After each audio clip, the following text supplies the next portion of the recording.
Clouds TV, empowering lives. Psalms 138. Psalms 138. Kiswahili. Nasoma na Kiswahili. Ndio baba yangu asikie Kiswahili leo.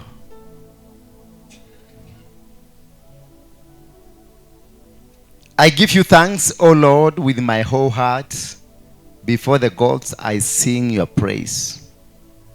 Before the gods I sing your praise. Before the challengers, before any forces, before the demons, before the powers of darkness, I still praise you, God. Haijalishi ni maneno ama ni kitu gani kinachopitia kwako. Anasema ya kwamba nitakushukuru kwa moyo wangu wote. Mbele ya miungu nitakuimbia zaburi. Mbele ya miungu. Kwa hivyo sitainamia miungu hata kama maisha yatakuwa magumu. Hata kama kila kitu ambacho kingekuwa rahisi kwangu hakifanyiki rahisi tena.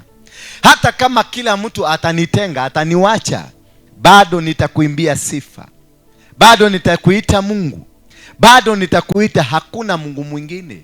It is a very strong testimony that even if they rejected you, Joshua akasema niye na nyumba yako, mimi na nyumba yangu nitazidi kumwabudu Mungu na nitamuimbia Mungu hata kama yuyo Mungu ambaye namwabudu atanikataa. Danieli akaambia Mungu, hata kama ungenikataa bado singeinamia miungu mingine, ningesimama.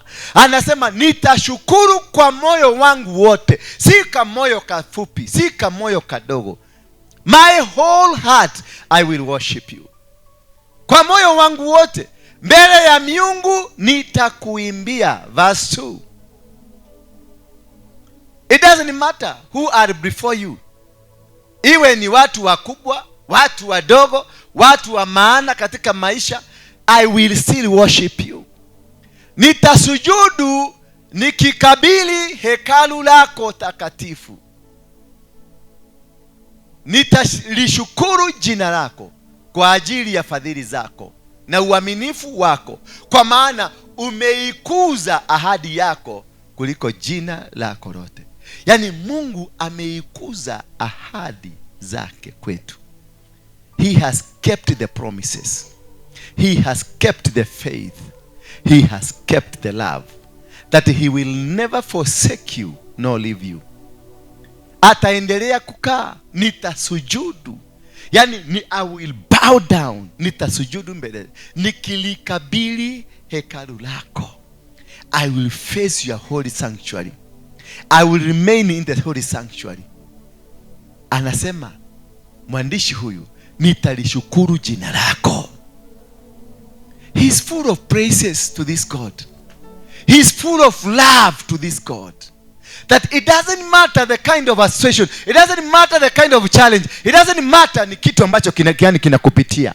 Haijalishi wamekuweka kwenye shimo gani. Haijalishi wamekufungia wapi. Haijalishi wamekubana kivipi. But the point is, I will still worship my God.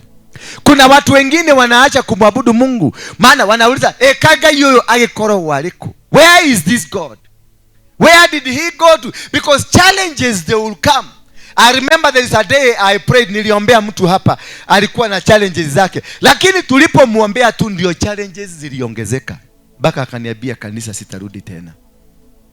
Maana alikuwa anaenda kwa waganga, maneno inakuwa sawa. Alikuwa anaenda kwa watu wengine, maneno inakuwa sawa. Lakini alipokuja hapa nikamuombea, maneno ikaanguka, kila kitu kikaenda down. Everything just collapsed. Tena akasema mimi sitaki, hata kanisa sitaki kukuja. Nikamwambia ndugu yangu kuja. Maana I know the solution. Ukiona shetani ameinuka, ni kumaanisha umemguza. Kama hangeinuka, ni kumaanisha you are still in bed with the devil. Bwana Yesu asifiwe sana. That is why he is fighting. That is why he is combating. Anangangana na wewe, anapigana, maana anauliza unaenda wapi. Anataka cause a spirit of regret. Ndio ushido unaenda wapi. Bwana Yesu asifiwe sana. Nikamwambia kuja, akakuja akanielezea. Akaniambia tangu siku ile tuliomba, tulipo tu kumaliza kuomba ile message iliingia ni ya landlord, nimefuga nyumba. Akakaa kidogo akaniambia baadaye nikiteremka kwenda kutafuta pesa, ile mahali nilikuwa nafanya kazi, Kanjo ikakuja ikachukua. So by the time nifike kwenye nilikuwa nafanyia kazi, Kanjo ilikuwa ishachukua. Kukakaa kidogo akaniambia alipofika kule kuambia landlord ati atatafuta pesa, simu mwingine ikaingia. Mtoto amefukuzwa shule. So akaniuliza, "Do kaka kwako kule madhina. Nilikuwa nakuja kwako ndio nipate shida hii yote. I wish singekuja." Nikamwambia kukuja kwako ni kumaanisha ulitikisa shetani. That is why the devil is reacting. The devil cannot just sleep when you are fighting him. Ata react kwa sababu umetikisa. You have shaken the foundation. Bwana Yesu asifiwe sana. Nikamwambia kuja sasa tuombe. Nikamuuliza kabla tuombe nataka uniambie ukweli. Hiyo nyumba yako, wakati tulikuwa tukiomba nilivunja misingi yote ya shetani katika maisha yako. Nilivunja kila kitu ambacho kinaweza kuwa kwenye maisha yako ambacho kimetokana na shetani. Nikamuuliza nyumba yako kwa sababu unalipa. Nani unalipaga? Ni wewe unalipaga? Ati hapana. Nani analipa? Ninakuaga na mwanaume mwingine ndiye analipia. Mwanaume wako ama mwanaume wa mwingine? Ni mwanaume wa mwingine, lakini si unajua tu ni hali ya Nairobi. Nikamwambia basi, kisababu ya nyumba yako kufugwa, si maombi yangu ilifanya ifugwe, hapana. Lakini maneno ambayo tuliambia Mungu, tukamwambia aondoe chochote cha shetani katika maisha yako, kimoja ndio hicho kiliondolewa. Lazima huyo mwanaume agiondoka. So when you are coming for prayers, more especially in a ministry ambayo inazungumzia mambo ya madhabahu, expect challenges ziongezeke, sio ziishe, na kwanza zitakuwa upya. Maana now you have opened a new dimension. Bwana Yesu asifiwe sana. Maana wengine wanatakaga, "Oh, Bwana atakubariki. You are going to be saved. Receive." Mimi nainua kinywa changu naambia Mungu, muondolee huyu mama misingi ya kishetani. That is my prayer to God. Misingi yoyote, chochote. Ikiwa una mume ambaye si wako, atakuacha. Ikiwa una mke ambaye si wako, atakuacha. Kama unafanya biashara ambayo sio nzuri, itaanguka. Kama unafanya kazi ambayo ni mbaya, uliipata kupitia usherati, itaanguka. Hiyo ndio ubaya ya hii kanisa.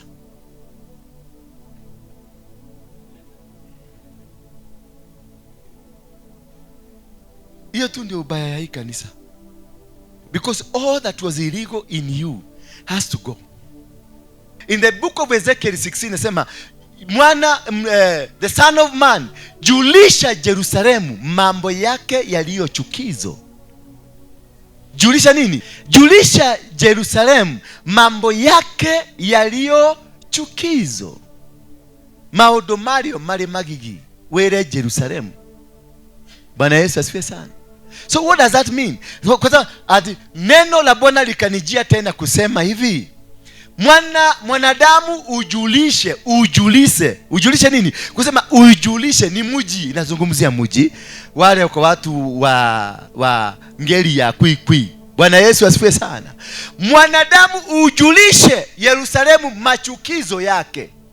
Maanisha mwanadamu nenda uambie mji wa Yerusalemu kuna mambo yaliyo machukizo kwake.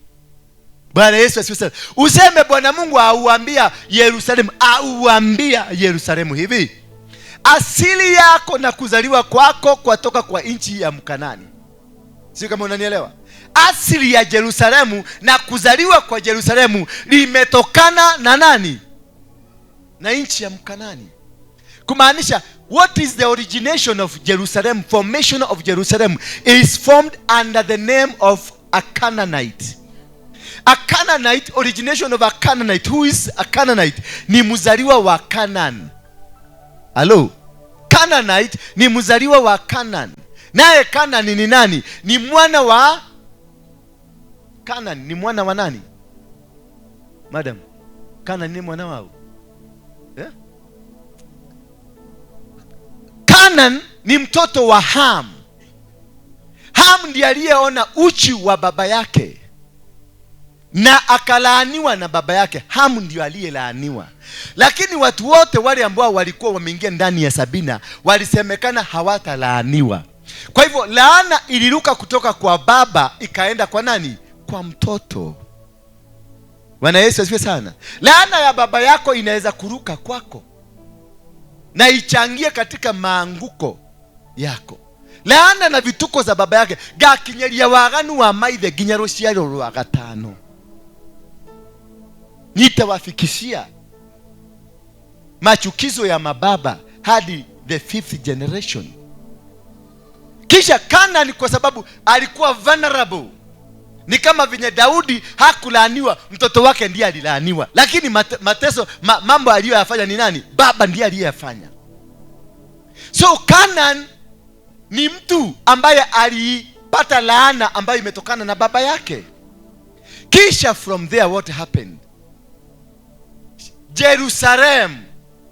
Maana Canaan mahali alienda kuishi, alitaja jina yake hiyo shamba. So wakati walikuja kununua Jerusalem ndio wajenge, walijenga juu ya jina ya Canaan mwenye alilaaniwa. Are you getting me? So laana ile iliambatanishwa na jina Canaan ikaingia katika mji wa Jerusalem. So wakaazi wote wa Jerusalem wakapatwa na laana ile ya yule Canaan. So hapo, how you don't do deliverance to a human being.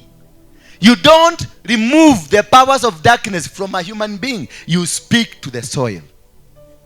O earth, hear the voice of the Lord.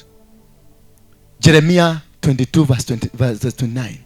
Hear the voice of the Lord. You speak now to the soil. You speak to the territory. Na hizo ndio tunataka territorial altars. Na territorial altars ziko na territorial demons. Na tulisoma juzi tukaona kila mawe ikichongwa ilinenewa. Ndio naona hata State House niliambia Ruto abomoe State House ajenge mpya. Akabomoa ukuta round akawacha huko katikati. Sasa angalia, si amebomolewa? Maana nilisema hata kaa huko, that is, hiyo ni territory, ni madhabahu ya Freemason Africa nzima. State House ya Nairobi. That is where they control from. At the end of the day they recruited him. At the end of the day wamefukuza Gachagua. At the end of the day he is parking. Because you cannot sit on an altar. Wewe umekuja kwa misingi ya Ukristo. Karen, kutoka Karen ndio na Wairimu amegoroka. Maana Karen waliinua madhabahu ya Mungu. Hiyo ndio ilipropeli Ruto mpaka akachukua kiti. Alipotoka kule akakuja, the Ruto we know wa Karen sio Ruto we know wa State House. These are two different people. Bwana Yesu asifiwe sana. Kwa hivyo eneo lina ushawishi mkubwa wa kubadilisha maisha yako. Eneo lina nguvu ya kukufanya mtu bure asiye na uwezo wowote, maana litakamata anga yako. Territorial demons, they got the power to control you, to fight you and to bring you down. And these are things that can control, destroy you. So kukikuja kwangu nita address kitu ya kwanza na kuuliza umeteko. Hiyo ndio kitu ya kwanza na kuuliza jina yako na kule umetoka, because this is my speciality. Nataka kujua kule umetoka na jina yako. Jina yako itanipatia what kind of a clan are you and what are the curses and generational problems within your clan. Maana sasa kama mfano huyu tuseme ni Mwethaga.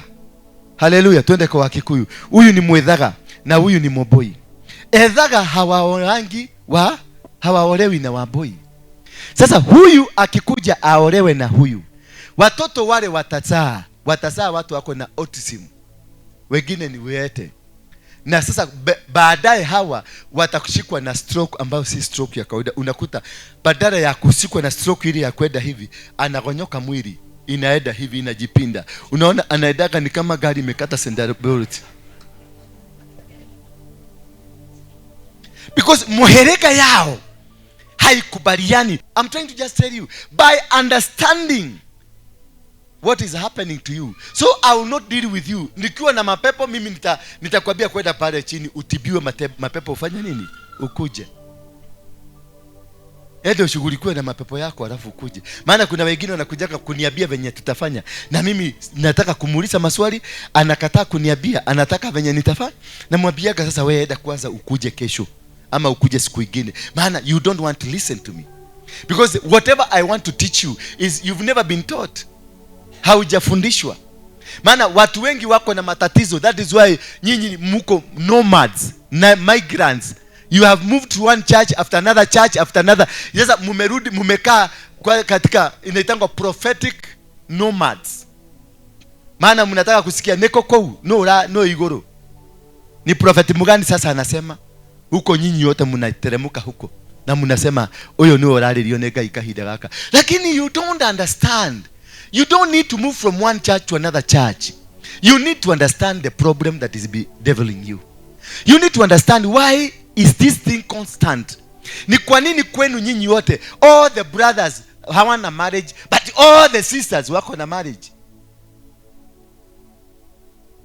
Bwana Yesu asifiwe sana. Ama unakuta all the sisters they don't have marriage but all the brothers wako na marriage. You ask yourself what could be the problem?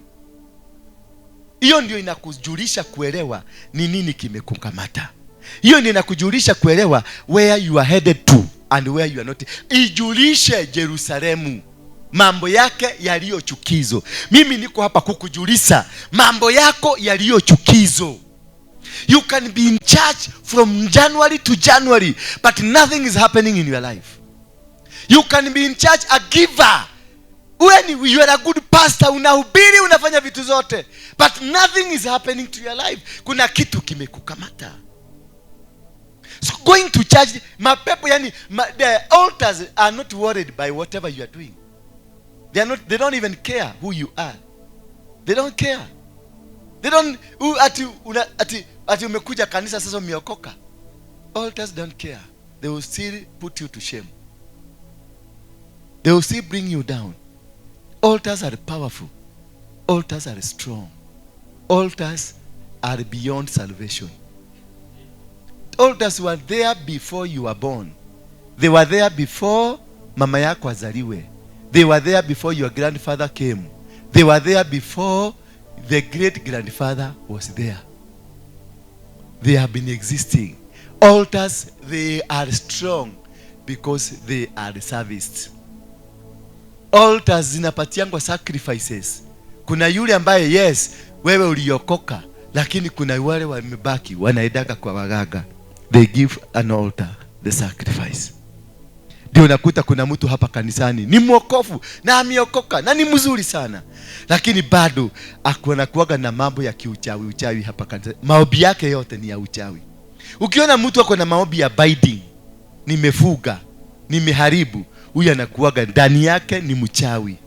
That is why in her or in him whatever that comes out ni roho ya uchawi to bind.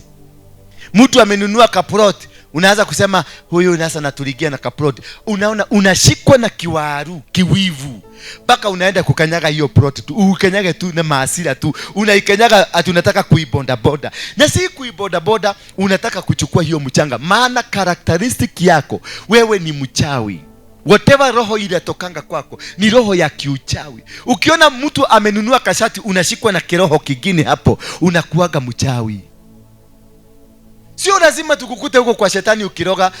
Hapa umekaa hapa chini. Ukiona huyu jamaa amebarikiwa unaanza kufiri keudo kegekeho tukifiri kibaya. Ati unaona sasa mimi nimekuwa hapa sijabarikiwa, huyo mtu anakuja jana tu na amebarikiwa. Kwa sababu wewe ni mchawi.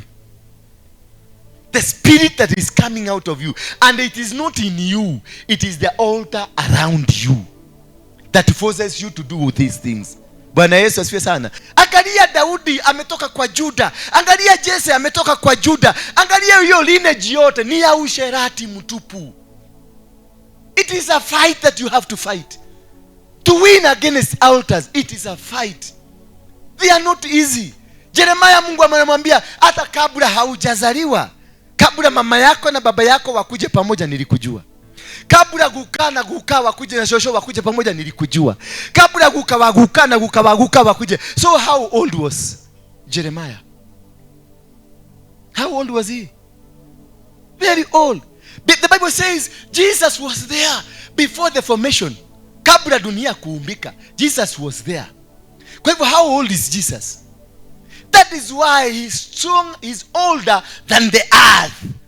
Na ndio ulikuta alikuwa na power to speak on the spiritual realms with ease because he's older.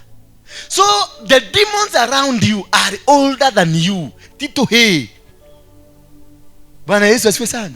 Kama shosho yako alikuwa ule wa kutairisha wa mama, hiyo ni kitu ya kuachaniwa. It has been there for over 300-400 years ago. So ni damu ngapi imemwagika ya kusakamsize kwenu? It is more than 500. Ni mituki kama 5 imemwagika ya damu. Sasa that is a sacrifice.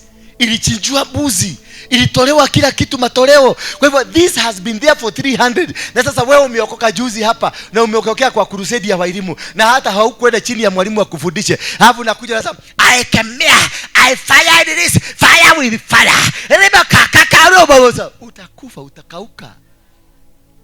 Utakauka because you are fighting a demon that has been in existence 400 years. You are fighting an altar that has been speaking for over 500 years. Bwana Yesu asifiwe sana. And this is what I want you to understand. It is not a walk in the park. It is a struggle. Kuvunja madhabahu is a struggle. Uacha kukuja siku moja na we expect miracles to happen. No. Mimi nitakusoma hapa najua wewe ni turadhi nake rugeto. Na hii mapepo ziko na nguvu. Maana anko yako anaendanga kwa mganga, shosho yako alikuwa mganga, na mwenye alibakishwa hiyo kitu akaibaki kwake ni anko, ni adhiaga kwako wewe kanitha. The anko is servicing. Na hii ya uganga ya kwenu is older than your salvation. So how do you expect to make it? And this is why I need you to understand that all these altars are fought with sacrifices. You can't fight an altar without a sacrifice. If you are not ready for it, don't do it because it will kill you. If you are not ready to destroy and you are not ready, don't have the capacity to do that. Usikibirie. Kuna wale kuji mlisoma kwa gazeti, yule pastor pale Uganda alienda pale Busia, alienda kutoa mapepo, alienda kuvuja madhabahu. I know him. Akawacha gari ameweka kwenye kivuli cha mti. Akaingia kwenye boma kuvunja madhabahu. Yes, alivunja, akakemea, rama kantaba, rekokotototo. Yote akasema akamaliza na akachukua sacrifice. Alipochukua sacrifice kurudi kwa gari yake, mti mwenye alikuwa kumbe hapo ndio madhabahu ilikuwa inafanyiwa, mti kavujika peke yake. Kokokokokoko. Ilimvunika kwa hiyo gari. Alimidwa hapo ndani. Akakuwa kama chuma. So these are things that you don't need to fight if you are not ready to fight. You must be able to understand. Ukae chini ufundishwe nguvu ya madhabahu, uwezo wa madhabahu. Ndio ukiweza kujua hiyo, you will be able to fight. You will be able to bring them down. Na madhabahu haivujangu yote kaisha. Inaendaga kamoja ukijua sasa tumevunja A. Itakulead uone kitu kingine B. B itakulead uone kitu kingine C. C itakulead uone kitu kingine D. Utaenda ukijua vitu vingine vipya. Yes, tulikuwa tunazungumzia ndoa yako. Sasa tukitatua mambo ya ndoa utakuta uweme hata kuzaa mzai. Unajua hiyo ni madhabahu nyingine. Tukitatua ya kuzaa unaona kitu kingine imechomoka, unaona kumbe kuna kile. Utaenda ukivunja, maana kuna watu hapa wako na madhabahu zaidi ya 20. Hauwezi kuvunja madhabahu 20 at once. Inaendanga moja after the one. Yule mtu anaitwa Naaman, aliambiwa azunguke, ajiriki ndani ya maji. Mara ngapi? Kila safari moja alienda majini. Alivunja madhabahu ya one generation. Aliingia ndani ya maji, one generation ikaenda. Alipowekwa ndani ya maji, another 7 generations zikaenda. Bwana Yesu asifiwe sana. Mwenye alimtuma alikuwa na uwezo wa kusema itoke yote na itoke. But every generation, every one deep ikatoa generation. Another deep ikatoa generation. And then a generation was 150 years. So alikuwa navunja madhabahu ya 150 years. Alikuwa na generation 7. How many years are those? 10 50. 1050 years. That is what is holding you. Lakini wewe ukiona kwa muonekano wako unaona ni kitu tu rahisi, ni kitu ya kutoa mapepo, maana mumezoea. Kaeni chini ya wachungaji. Don't move from one church to another church. Settle down in one church. A church that teaches. Don't go to miracle churches. Don't come here because of miracles. Mimi sina hiyo miracle nitakupatia. Mimi nitakupeleka process nikufungue. Miracle enda kwa watu wa miracle. But I need you to sit down. I teach you so that you can be able to become a teacher of another person. Ndio uache mahangaiko. Maana hii mahangaiko, watu wengi hapa mmepoteza mamilioni ya pesa. Na haikujangi when you are not getting into your destiny. Inakujanga when you are touching the destiny. Ndio madhabahu ya kwenu usimama. Lakini when you are okay, hakuna mahali unaenda, hakuna kitu unapanga, hakuna kitu unajiandaa kufanya, hiyo madhabahu haiogeage na wewe. Hata ukitaka ikununulia madasi na kununulia. Na inakufanya mtu wa maana sana. But when you will touch the destiny, mahali ya kwanza tena niligogewa ni wakati wa kumwagiliwa mafuta. Wakati niliokoka, nobody touched me. Hakuna mtu alishughulika na mimi. Lakini wakati nilimwagiliwa mafuta pale City Hall, ndio Mogeke walijua niko na gari zao. Ndio Mogeke walijua niko na nyumba. Walichoma gari zangu zote na wakachoma nyumba zangu zote. Wakati nilimwagiliwa mafuta, because I have entered into my destiny. Demons are not interested with your comfort. Even if ukitaka wakupatie gari watakupatia, as long as you are not touching the destiny. Kile gyo kwenda ni makonegeraga. As long as you are not touching the destiny. So you will only be attacked by demons ambazo ni za altars if you touch your destiny. Sasa ukiona umekuja tumeomba na wewe hapa na tumefanya kitu na wewe hapa, uende uvamiwe, ujue umeguza laini yako. Katalia hapo, gonga hapo, maana hapo ndio kuna source ya success yako. Ukiona wanakuja wanakuinukia, wanakupiga hivi, wanakupiga vile, ujue now this is the right time. You are getting where you are supposed to be. Verse 2, I bow down towards your holy temple and give thanks to your name for your steadfast love and your faithfulness. For you have exalted above all things your name and your word. On the day I called, you answered me. My strength of soul increased. The day I called. Nitasujudu nikikabili hekalu lako. Verse 3 please. Nitasujudu nikikabili hekalu lako. Maana upendo wako ni wa ajabu. The love of God. The love of God towards us. Upendo wa Mungu katika maisha yetu ni upendo wa ajabu. Siku ile niliyokuita uliniitika, ukanifariji nafsi kwa kunitia nguvu.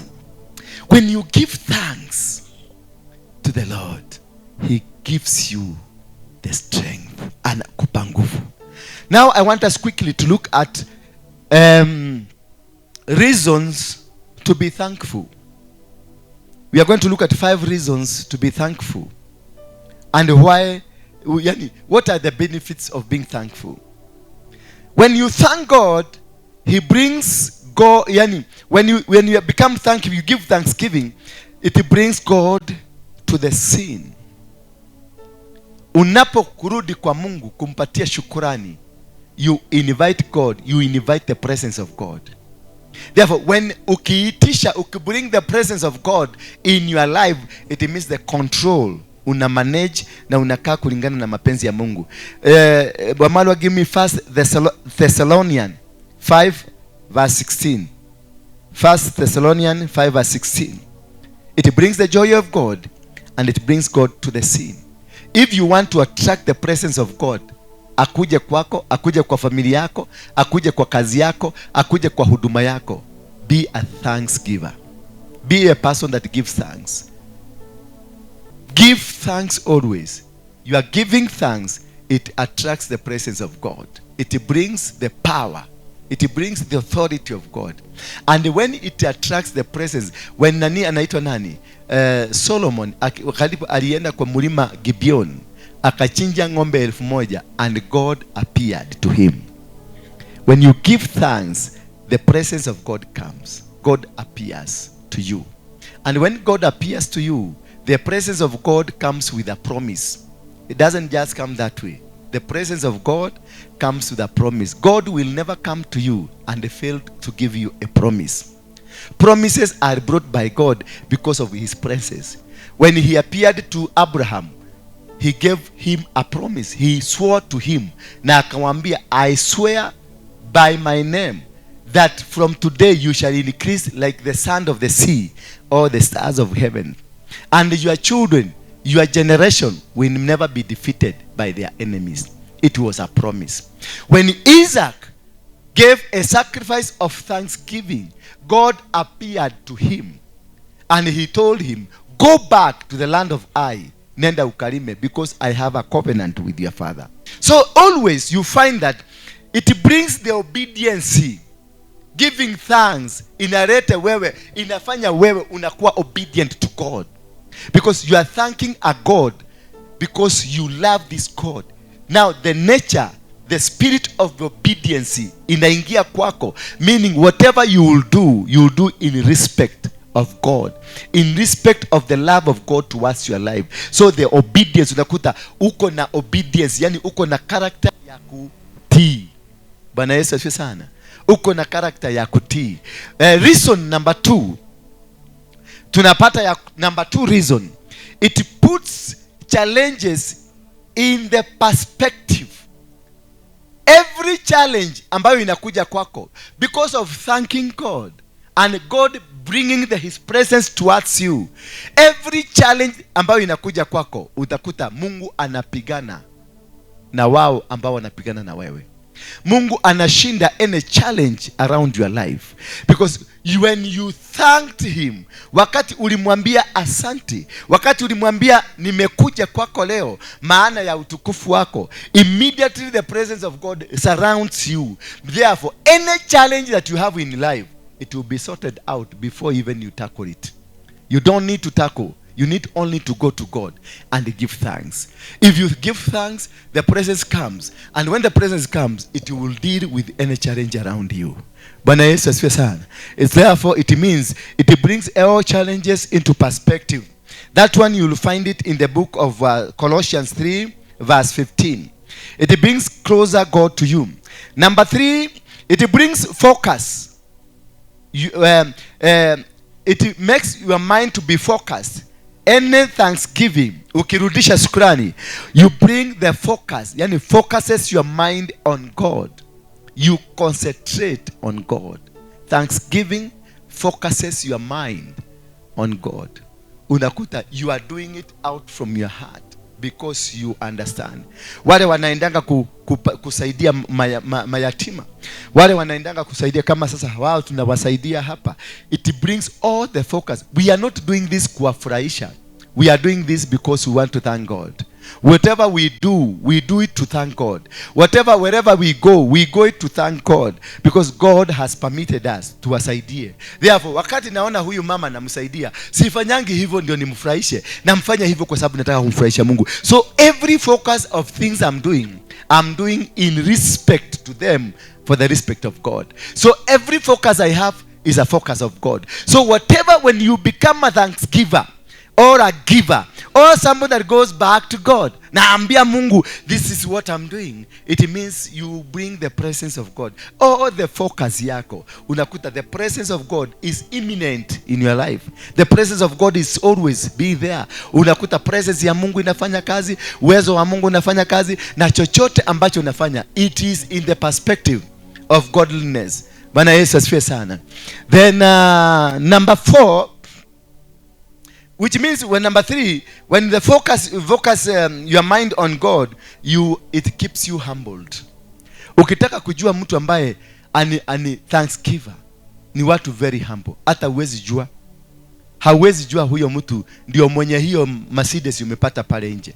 Lakini mtu ambaye hapatianangi kila kitu, wewe ukimwona akiingia hapa, utafikiria hiyo ndege imepita ni yake. Because they are not humble, they are not givers. When you give, you become humble. You are humble in the spirit of God, and you walk in the presence of God in a manner that God wants you to do. And number 4, that's when you find it in Psalms, the book of Psalms 25. Let me read it for you. Psalms 25.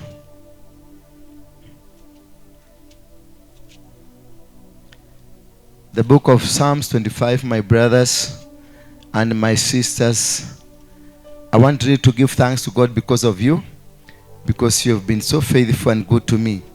He leads the humble in what is right. Psalms 25 verse 9. E Bwana, wenye upole atawaongoza katika haki, wenye upole atawafundisha njia yake. So those people who give thanks, they are prone to be trained, to be directed by God. Every person unajua ambaye ni giver, a thanksgiver, ni watu ambao directed by God. Thanksgiving is a direction from heaven. It contains you, it embroids you, it empowers you. Praise be the name of God.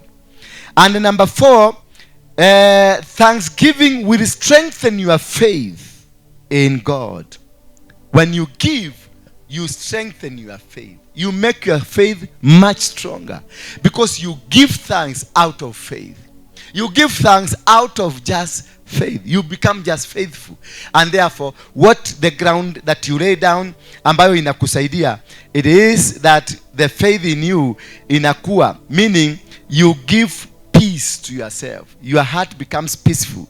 That is in the book of Colossians 1 verse number 12. The book of Colossians 1 verse number 12. It strengthens your faith in him.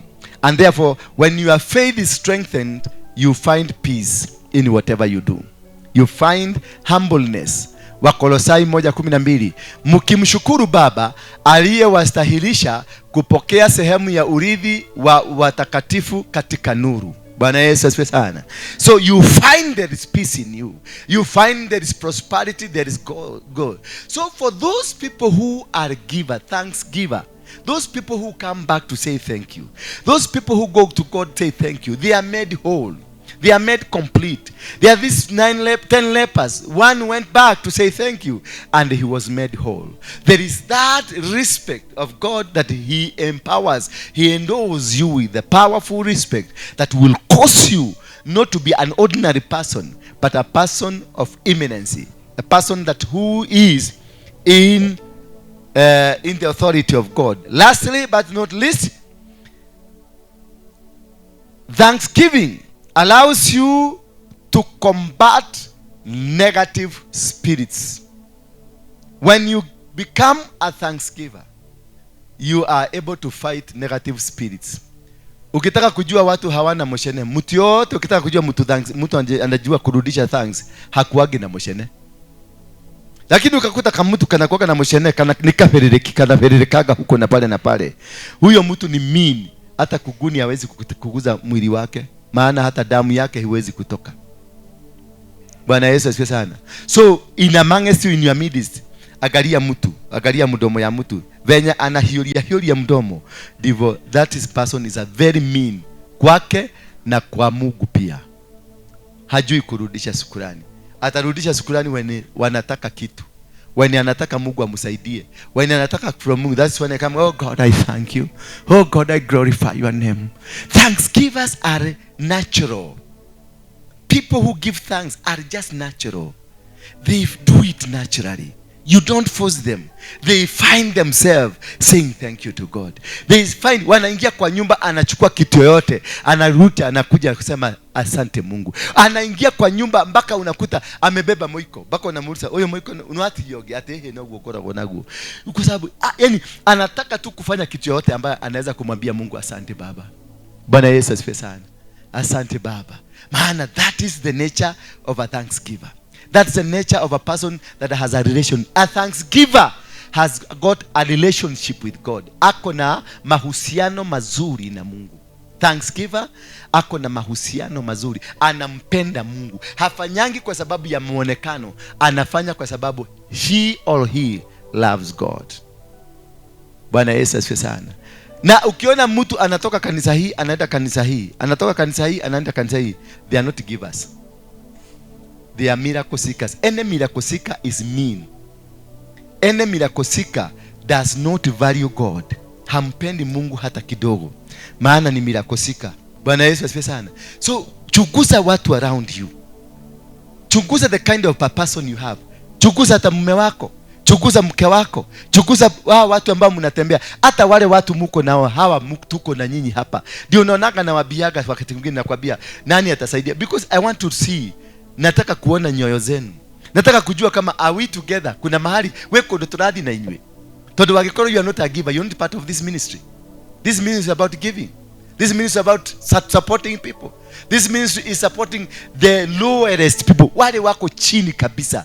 Bwana Yesu asifiwe sana. Na ndio niliona nilipiga makelele sana wakati nisikia wamama waliambiwa wakae kule nje, maana nilikuwa nimekuja nimeita watu wakubwa kabisa kwa nchi na watu maskini kabisa kwa nchi wakuje wakule kwa meza moja. Bwana Yesu asifiwe sana. And they share the same plate, they share the same meal. Sasa hawa walikuwa wamewekwa pale nje ndio ile chakula itabaki wakule. Sasa huyo mtu unaona hiyo ni ogoma. You don't need to be broad. Ogetio goma tia gome sharia. Hiyo ni ogoma. Ndio mitwale tu irega yenu emoda korera. Mwadhani ya gosho. So if you are not a giver, you are not part of this ministry. If you are not coming to say thank you to God, you are not part of this ministry. We give. We give until we give that we about to meva.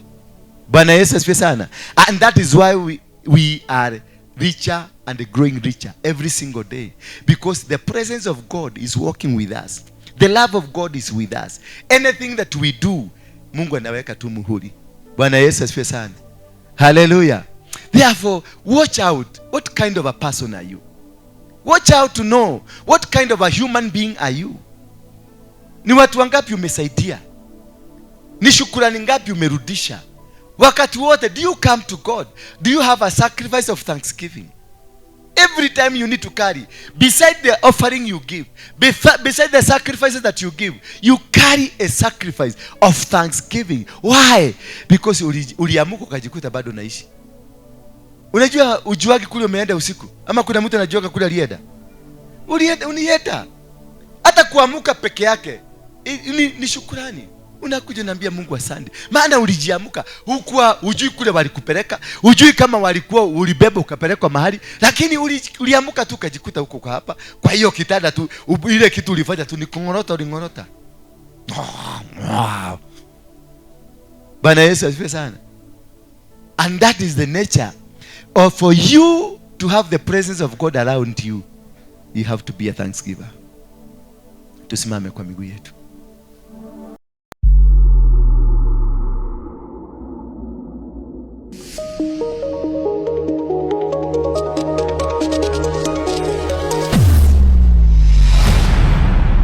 Bethel Clouds TV, empowering lives.